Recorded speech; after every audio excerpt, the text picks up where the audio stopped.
He sat alone on a worn bench, quietly feeding birds in the park, just another elderly black man, ignored by most and noticed by few, but not by the teenagers who saw an easy target.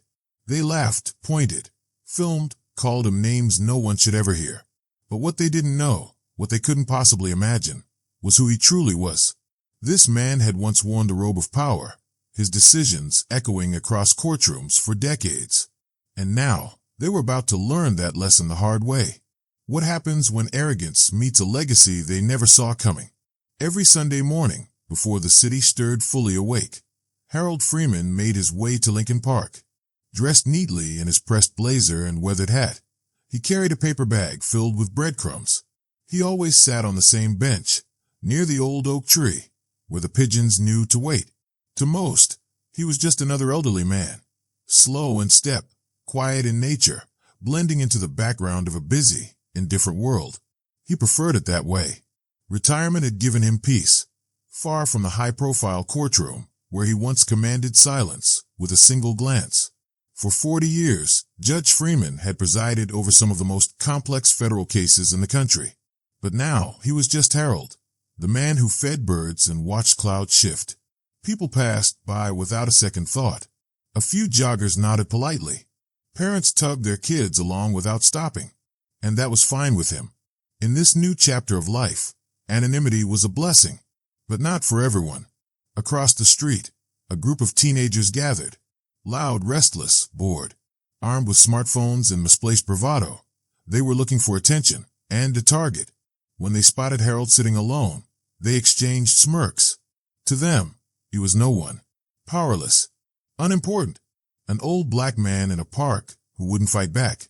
What they didn't know, what they couldn't have known, was that Harold Freeman had once shaped the course of lives from a bench far more powerful than the one he now sat on. And they were about to make the biggest mistake of their young lives. The laughter started as whispers, mocking, childish echoes that bounced between the teens like a cruel game. One of them pulled out his phone and began recording, zooming in on Harold as he gently tossed crumbs to the birds. "Yo, check out Grandpa Birdman," one boy said, loud enough for Harold to hear. Harold didn't flinch. He kept feeding the pigeons, eyes soft, focused, serene. He had faced angry prosecutors, courtroom outbursts, and death threats.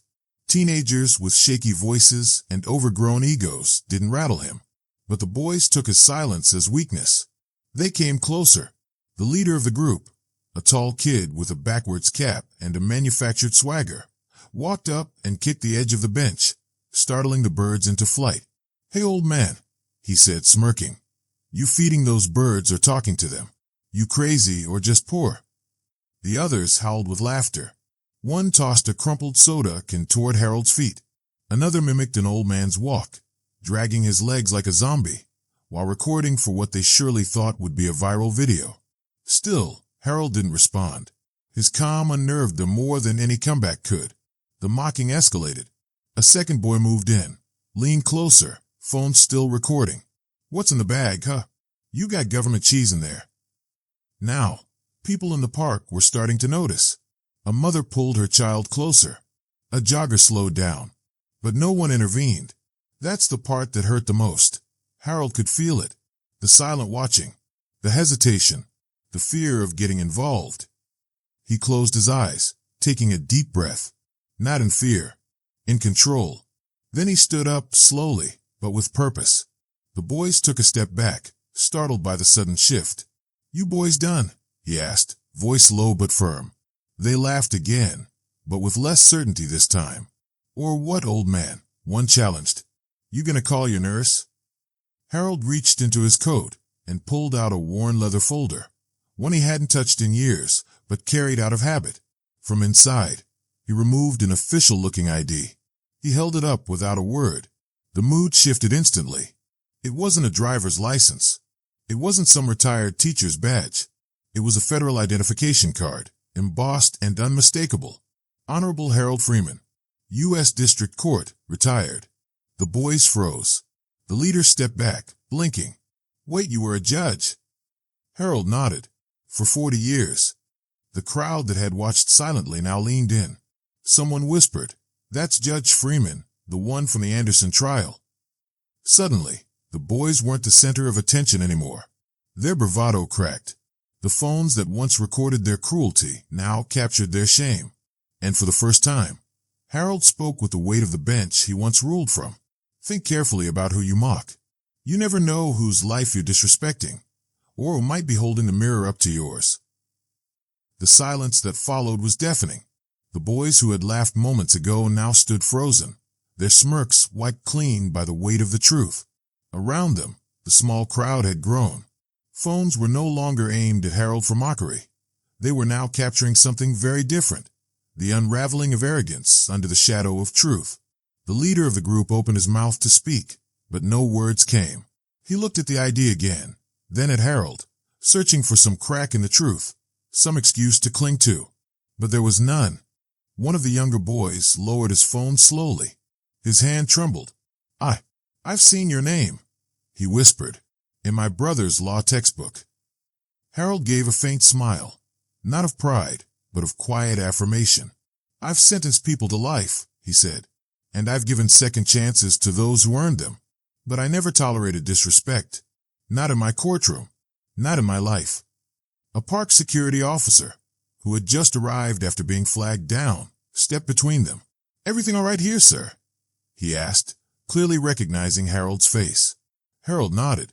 Just a teachable moment. No need for handcuffs, this time. The officer looked at the group of boys, then at the ID, and understood. But the damage was already done. The teens had wanted a spectacle, and they got one. Just not the kind they hoped for.